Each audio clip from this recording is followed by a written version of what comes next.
Hello, this is Karen, and I'm bringing you this awesome YouTube video today, just after getting out and getting to the dog park. Do you love dogs? I love dogs, and I've been around dogs, especially big dogs, my whole life, over 55 years. Do you live with dogs in your home? Do you take dogs with you out in the car and out to the parks, out camping? If you love dogs, you want to know exactly what they need, what helps them to thrive. Right, look at these people out here with their dogs and walking their dog along the beautiful lake walk. We love our dogs. They're part of our family. We sleep with them, we eat with them, we cherish them, and we want to care for them. But did you know that actually you might be hurting them? Did you know that every time I go to the dog park or I'm out and about with people with dogs, I see dogs with lots of problems that could have been avoided. I see dogs with a lot of pent-up mental energy. I see dogs with fatty liver, with lots of cysts and tumors. I see dogs going into cataracts, and I see dogs with all kinds of problems with their fur, their skin, lots of itching. And I see well-meaning people wanting to do the right things for their dogs. What are they doing? They're going to the veterinarian. And the veterinarian is such an awesome person. We're so thankful for all the wonderful things that they provide us. Except that not only are you paying a ton of money, but you're also putting a ton of chemicals on your animal. Now, you might think of your animal like I do, as a companion, instead of just a pet, something that you pet and take energy from. You might actually really genuinely love your animals like I do, and see yourself as something other than an owner. We don't own them. That's kind of slave mentality, isn't it? I mean, actually, they're our companions. We want to treat them as our equal because we're all sentient beings. But when you feed your dog dog food, which we call kibble, anything dried out of a bag, you're actually causing your dog's digestive system and elimination system to become completely congested and compacted. The dog ends up with the same kind of problems you do: irritable bowel, leaky gut, candida, itchy skin, rashes, eczema, and what else? Anxiety and depression. In fact, today, your dogs are even going to the veterinarian for anxiety medication. Make sure you check yourself on that for real, because that's actually drugging your animal, okay? And your animal doesn't need to be drugged. All you have to do is redirect some of your old habits, because you've watched mothers and grandmothers and great-grandmothers feed dogs dog food, dried baked kibble out of a bag, and they're just about as excited to eat that as you would be a bowl of graham crackers every single day. So if you get up and you eat a bowl of graham crackers with butter and a cup of coffee, you're poisoning yourself and you're poisoning your animal. So what do we do about that? I guide people into actually feeding dogs. Dogs are scavenger animals, and they can eat a variety of things: fruits and vegetables, meat, raw meaty bones, and I teach my clients exactly how to find meats and do it in an affordable way. Dogs actually completely regenerate and rejuvenate and heal themselves. So don't just chalk it up to the game that your dog's 10 years old and they're just old, and that's why they've got horrible arthritis. They're kind of hobbling around the dog park. They're forming cataracts in their eyes, and their skin is itchy and their hair is falling out. They look like a hot mess. And you might too. You might have a big ugly gut. You might be going and doing the same thing for yourself and getting yourself filled up with drugs and surgeries and paying for expensive procedures when you could have prevented the situation in the first place. I'm going to call it what it is. It's not taking care of yourself or your animal.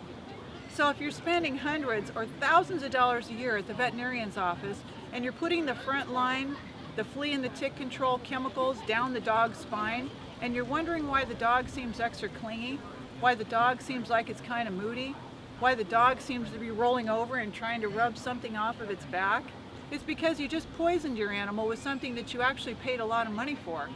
It's neurological and central nervous system poisoning, and you're doing it because that's exactly what you've been led to do. You're following in the same rote pattern of non-thinking behavior that other people around you are doing when they have what I call herd mentality. That's not a part of waking up. Waking up is realizing that you're actually doing something that's extremely harmful, it's expensive, and it's also detrimental to our environment. So what can we do? Well, we can use other things like clay and diatomaceous earth, and I guide my clients with really wonderful ways that are non-toxic for you, for your companion, and the environment. There's no sense in spending hundreds or thousands of dollars a year on getting your animal's teeth cleaned, on premature sterilization, which exacerbates 7 of the most major and common diseases found in dogs. You're actually shorting your dog's life and their enjoyment of life dramatically by doing the things that you're doing with their feeding, regular veterinary care with over-vaccinating, especially for diseases like leptospirosis. That's actually been found to be a completely mythology. We don't need that at all. Parvovirus is over 20 years old. It's like immunizing you for the flu that was around 25 years ago, and it does absolutely nothing besides diminish your immune system. In fact, if you were to talk to your great-great-great-grandparents right now, they would laugh at the fact that you're going and spending hundreds or thousands of dollars a year at a veterinarian's office getting loads of vaccinations, chemical wormers, chemical products for flea and tick control. When you live in a clean home, you bathe your dog, the only reason that they're attracted to getting all these pests is because you've been poisoning your animal with all these chemicals and with dried kibble food.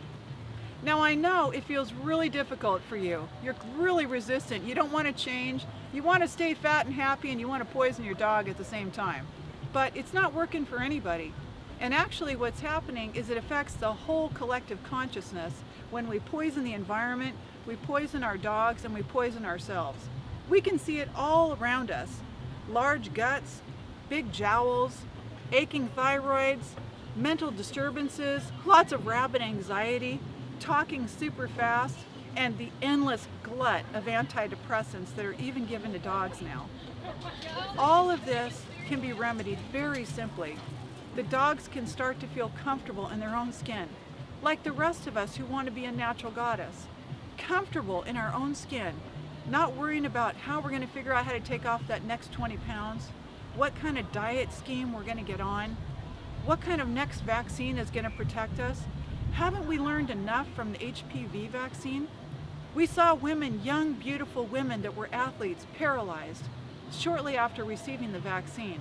They're not protecting us. They're chemicals, and they're right off a synthetic lab. They're hurting us. The dog food is hurting us. All the vaccinations, all the chemical wormers, flea and tick products. The vaccinations for heartworm and Lyme's disease are oxymoronic. I want you to stop and think. Every time I go to the dog park, I see well-meaning people who I know love their companions, who would love to probably learn the new word sound or the language. Our companions. We're not pet owners, we're companions of other sentient beings, and they rely necessarily upon us for all of their care, their feeding, their maintenance, their grooming.